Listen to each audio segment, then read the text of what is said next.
오늘 함께 읽으실 말씀은 사도행전 8장 14절에서부터 25절까지의 말씀입니다. 예루살렘에 있는 사도들이 사마리아도 하나님의 말씀을 받았다 함을 듣고 베드로와 요한을 보내매 그들이 내려가서 그들을 위하여 성령 받기를 기도하니 이는 아직 한 사람에게도 성령 내리신 일이 없고 오직 주 예수의 이름으로 침례만 받을 뿐이더라. 이에 두 사도가 그들에게 안수하며 성령을 받는지라. 시몬이 사도들의 안수로 성령 받는 것을 보고 돈을 들여 이르되 이 권능을 내게도 주어 누구든지 내가 안수하는 사람은 성령을 받게 하여 주소서 하니 베드로가 이르되 네가 하나님의 선물을 돈 주고 살 줄로 생각하였으니 네 은과 네가 함께 망할지어다. 하나님 앞에서 네 마음이 바르지 못하니 이 도에는 네가 관계도 없고 분깃될 것도 없느니라. 그러므로 너의 이 악함을 회개하고 주께 기도하라. 혹 마음에 푼 것을 사하여 주시리라. 내가 보니 너는 악독이 가득하며 불의에 매인 바 되었도다. 시몬이 대답하여 이르되 나를 위하여 주께 기도하여 말한 것이 하나도 내게 임하지 않게 하소서 하니라. 두 사도가 주의 말씀을 증언하여 말한 후 예루살렘으로 돌아갈새 사마리아인의 여러 마을에서 복음을 전하니라. 아멘. 할렐루야! 이 시간 함께하는 모든 분들 가운데 주님의 은혜가 함께 하시기를 예수님의 이름으로 축원합니다. 혹부리 영감에 대한 이야기를 들어보셨을 것입니다. 가난하지만 마음이 착하고 노래도 잘하는 턱 밑에 커다란 혹이 달린 할아버지였습니다. 하루는 산에 나무를 하러 갔다가 오는 길에 큰 비를 만나서 허름한 집에 들어가 하룻밤을 보내게 됩니다.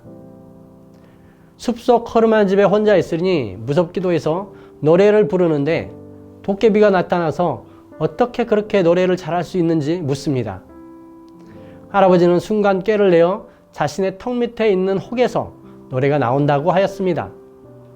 도깨비는 그 말에 속아 자신이 가지고 있는 도깨비 방망이와 할아버지의 혹을 바꾸자고 합니다. 할아버지는 그렇게 혹도 떼고 집에 돌아와 도깨비 방망이로 부자가 되었습니다. 옆 동네에 욕심 많은 부자 할아버지도 혹이 있었는데 그 얘기를 듣자 혹도 떼고 더 큰 부자가 되고 싶은 욕심에 해가 진 뒤 그 허름한 집을 찾아갔습니다. 그리고 노래를 부르는데 지난번에 나타났던 도깨비가 다시 나타났습니다. 욕심 많은 할아버지가 도깨비를 보고 내 혹과 도깨비 방망이를 바꾸자고 합니다. 그러자 지난번에 속았던 도깨비는 도깨비 방망이는커녕 지난번에 어떤 혹을 하나 더 붙이고 혼내서 보내버렸습니다. 이처럼 우리는 어떤 일을 하는 데 있어서 마음의 동기가 중요합니다. 오늘 본문에도 이와 비슷한 내용이 나옵니다. 예루살렘에 있는 사도들이 사마리아에서도 하나님의 말씀을 받았다함을 듣고 베드로와 요한을 보내게 됩니다. 사실 사마리아는 이방 민족과 피가 섞였다고 해서 유대인들에게 꺼림을 받는 곳이었습니다. 그럼에도 빌립 집사님을 통해 그곳에 복음이 전해지고 귀신이 떠나가고 병든 자가 낫는 기적이 일어나게 됩니다. 그러자 그곳에 많은 사람들이 예수님을 구원자로 믿고 침례도 받게 됩니다. 재밌는 것은 그곳에 시몬이라고 하는 마술사도 예수님을 믿고 침례를 받았다는 것입니다. 예루살렘 교회에서 이 소식을 듣고 베드로와 요한 두 사도를 사마리아 지역에 보내게 됩니다. 두 사도가 가서 보니 소식을 들은 대로 많은 사람들이 예수님을 믿고 침례도 받았습니다. 하지만 아직 성령은 받지 못한 상황이었습니다. 그래서 베드로와 요한이 그들에게 안수하자 바로 성령도 받게 되었습니다. 그것을 지켜보던 마술사 시몬이 사도들에게 돈을 주면서 자신도 안수하여 성령을 받게 해달라고 부탁을 합니다. 그러자 베드로가 그런 시몬을 책망합니다.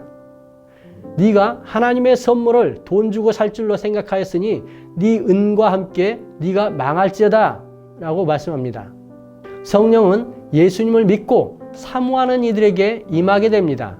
그래서 성도들로 하여금 하나님의 뜻 가운데 복음을 전하고 거룩한 삶을 살도록 인도하십니다.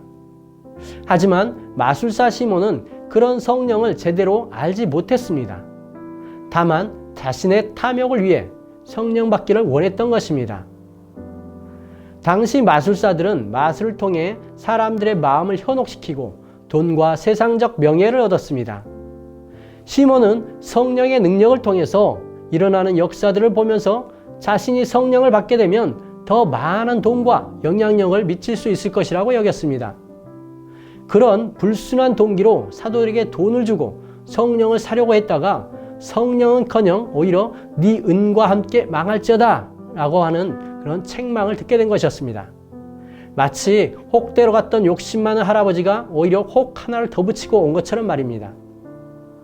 오늘 말씀을 통해 우리 마음 또한 점검해 보기를 원합니다. 나는 왜 성령 충만하기를 원하는지, 나는 왜 교회를 다니고 있는지, 나는 왜 이런저런 기도를 하고 있는지, 나는 왜 이런 삶을 살고 있는지, 나의 욕심이나 세상적인 불순한 동기가 아닌 하나님의 거룩하신 뜻을 좇아 먹든지 마시든지 무엇을 하든지 하나님의 영광을 드러내는 삶이 되시기를 예수님의 이름으로 축원합니다. 기도하시겠습니다.